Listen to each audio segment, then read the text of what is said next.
Tatsuro Terra, je monte dans le train, c'est officiel, sa prestation de cette nuit m'a vraiment plu et ça me suffit, ça me convainc, je suis maintenant dans son train et je vous explique pourquoi après l'intro. Yo, this is Dustin Poirier. Bienvenue à Fight Minds. sous Fight Minds. Bienvenue sur Fight Minds.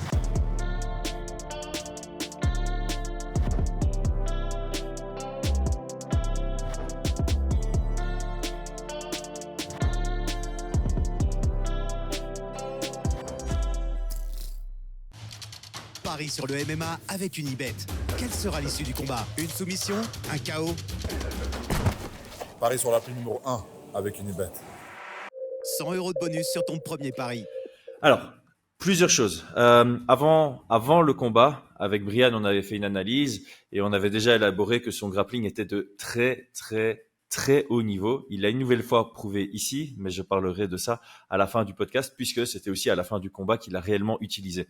Son gros défaut qu'on avait souligné, c'était sa perméabilité debout. Et je trouve qu'il a vraiment bien bossé là-dessus. Alors, il est jeune, il est encore invaincu. Là, maintenant, il est sur une belle série à l'UFC avec un gars très bien ranké en Alex Perez. On l'a vraiment propulsé ici vers le titre entre son précédent combat et celui-ci. Et il a répondu présent à l'appel dans un combat qui était quand même très compliqué pour lui. Premier round très serré, selon moi, légèrement à l'avantage de Perez.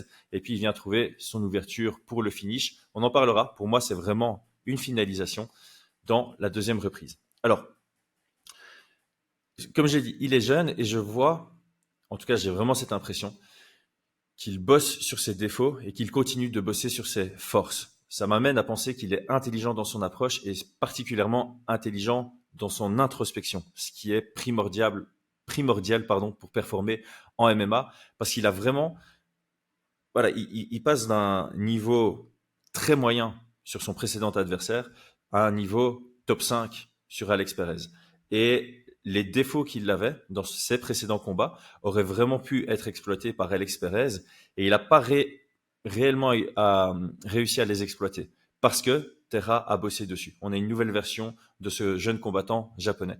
Alors, comme je le disais, sa perméabilité debout était un vrai problème. Par conséquent, qu'est-ce qu'il a fait pour bosser dessus? Il a travaillé sur son système défensif le plus simple. J'ai fait une vidéo sur les systèmes défensifs dans les sports de combat. Vous pouvez aller voir, ce sera proposé à la toute fin de vidéo. Il utilise le système défensif de désengager. Désengager, c'est juste maintenir ou rajouter de la distance au moment où l'adversaire engage et initie l'action. Donc là, il se déplaçait de sorte à avoir toujours de l'espace derrière lui pour que quand Perez attaquait, il puisse reculer. Ça a forcé Perez très souvent à attaquer en shift pour pouvoir couvrir plus de distance dans l'espoir de pouvoir toucher Terra. Et même sur les low kicks de Perez qui sont excellentissimes, il en a encaissé, certes, mais il a réussi à désengager sur la plupart d'entre eux, ou en tout cas sur un certain nombre d'entre eux. Donc il y a vraiment cette approche, je pense, progressive dans sa tête. C'est, ok, je me suis fait beaucoup connecter dans mes précédents combats. Là, je combats contre quelqu'un qui frappe fort, qui est un bon striker. Donc, je vais pas commencer à rigoler avec lui. Je vais utiliser le système défensif le plus simple. Et je pense que vu qu'il est jeune, il a le temps de progresser sur les systèmes défensifs qui sont un peu plus compliqués à apprendre, plus complexes à mettre en place. Les esquives, bloquer, chasser pour pouvoir contrer derrière. Donc ça, j'ai vraiment beaucoup aimé.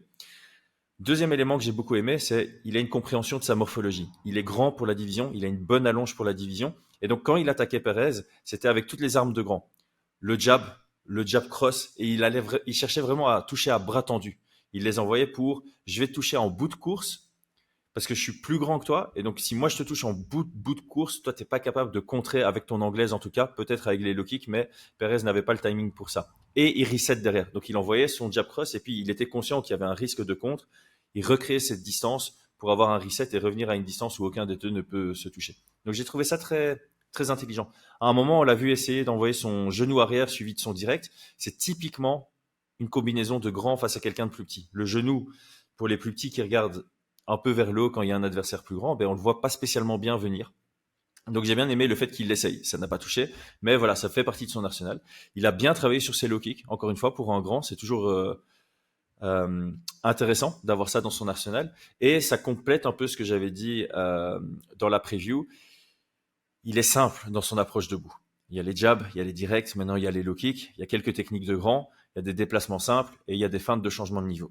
C'est très simple, c'est efficace, ça convient bien à son niveau actuel. Et je pense que c'est ça, il sait ce qu'il vaut et donc il va pas chercher à faire plus.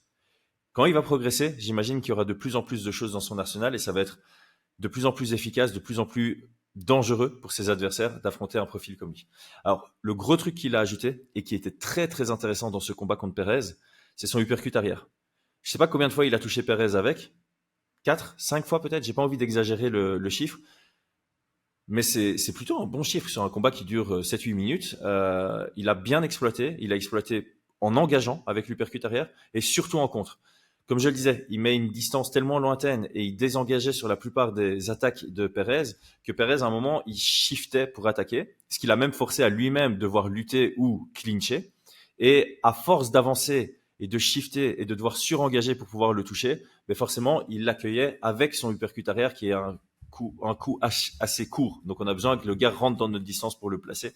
Franchement, ça, c'était très, très beau. Et puis, finalement, au début, on l'a vu, il a eu peut-être un peu de difficulté au clinch contre Perez. Et donc, son ajustement, donc là aussi, intelligence, lucidité, maturité de combat à son jeune âge, au clinch, il avait ses push and attack, comme on appelle.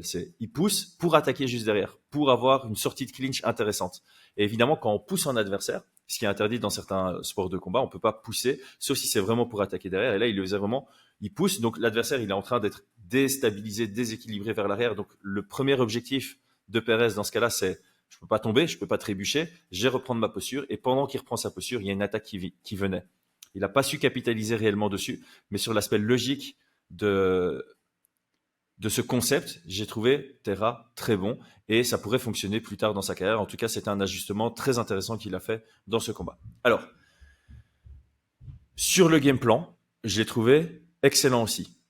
On le savait, on pouvait considérer ce combat pas vraiment comme une opposition de style, mais tant que ça restait debout, on s'attendait à ce que Perez prenne un petit avantage, sans dire que c'était un 80-20 debout, mais Perez avait plus de chances tant que ça restait debout, et en tant que super bon grappleur, Tatsuro Terra, c'était dans son intérêt de chercher à imposer son grappling.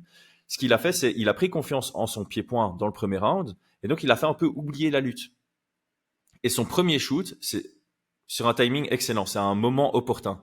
Perez est sur le reculoir, proche de la cage. Il shoot de loin, mais il shoot de manière explosive. Il shoot très bas. Perez défend très bien. Il va chercher le underhook et puis le lock pour lever Terra. Et je trouve que la chaîne de lutte qu'a fait Terra, bon, il n'a pas chaîné 4 techniques différentes parce que à son deuxième enchaînement, c'est passé. Donc, forcément, il y a le underhook qui se lève, donc il est plus dans les jambes, mais sa main droite est encore dans les jambes de Perez. Donc, il soulève la jambe gauche de Perez et il vient crocheter avec sa jambe gauche la jambe droite de Perez. Forcément, zéro appui, ça tombe. Ça tombe. Là, il y a Perez qui fait une petite erreur. Il avait le underhook, ce qui aurait pu lui permettre d'empêcher Terra de se diriger vers son dos. Et Perez veut remonter devant entre leurs corps pour avoir un genre de frame pour quand ça se relève, créer la distance. Et au moment où il passe son frame, forcément, il y a une ouverture pour passer dans le dos pour Terra. Et Terra n'hésite pas, il vient directement prendre le dos. Je pense qu'il s'est inspiré de Pantoja. On l'avait dit d'ailleurs dans la preview. Perez avait montré une lutte défensive exceptionnelle contre Mokaev. Et il fallait remonter plus tôt dans sa carrière à Perez, pas très loin, son combat contre Pantoja, où Pantoja a exploité la bonne lutte défensive de Perez en initiant le grappling et en allant directement dans le dos, sans amener au sol, mais vraiment en sac à dos, comme on dit, donc debout. Tatsuro Terra fait la même chose. Donc je pense je suis conscient et je suis convaincu, qu'il avait analysé ça et qu'il avait mis ça dans son arsenal pour pouvoir battre Perez.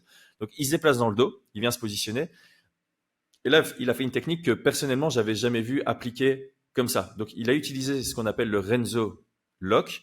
C'est quand on est dans le dos et qu'on n'a pas spécialement l'angle, donc qu'on n'est pas droit avec notre adversaire droit, mais qu'on est légèrement décalé.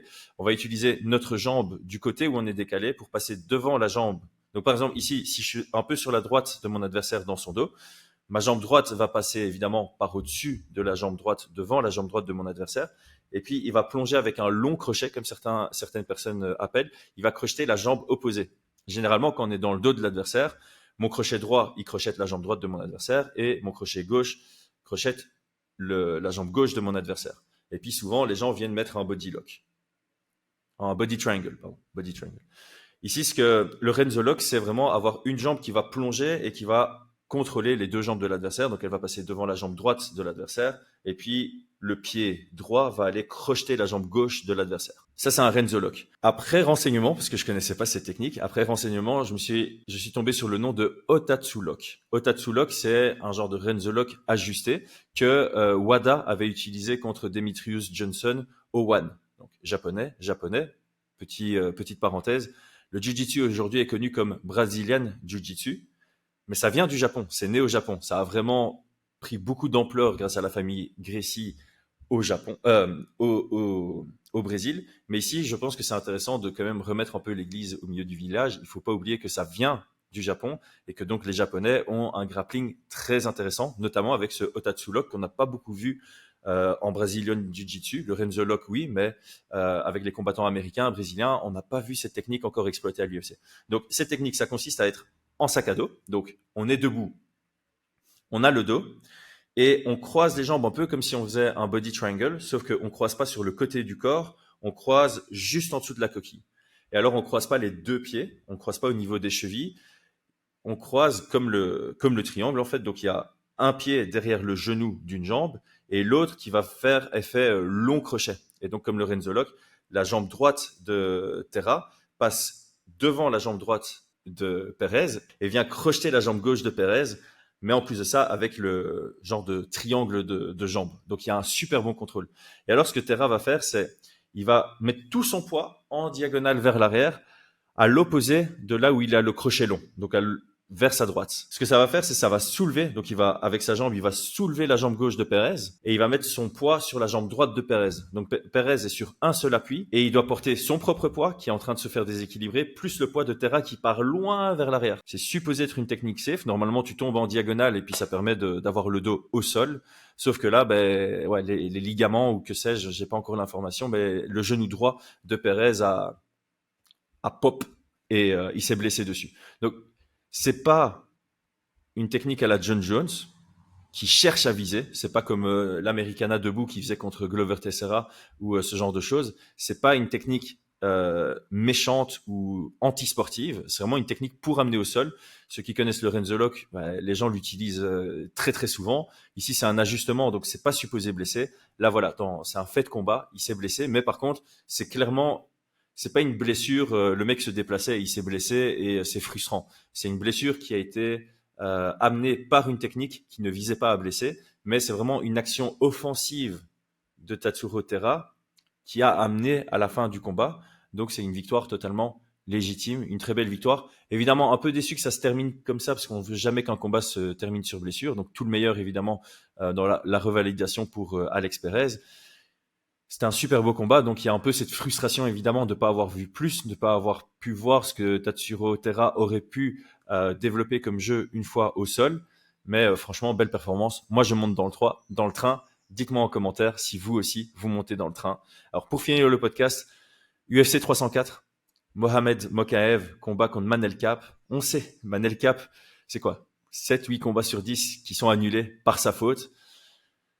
C'est pas ce que je souhaite, évidemment, mais si Manel Kape désiste du combat, comme il le fait souvent, Tatsuro Terra contre Mokaev, est-ce que j'ai besoin de donner un argument? On a envie de voir ce combat. On est bien d'accord, hein, c'est un combat qu'on veut absolument voir. Moi, personnellement, j'ai très envie de le voir, donc dites-moi aussi en commentaire si c'est le combat que vous voulez voir. Allez, abonnez-vous, à très vite. C'était Chris Gunacht pour Fight. Ah voilà, j'ai foiré sur la fin, c'est pas grave. Pas de montage. C'était Chris Gunacht sur Fight Minds. Bon dimanche à tous.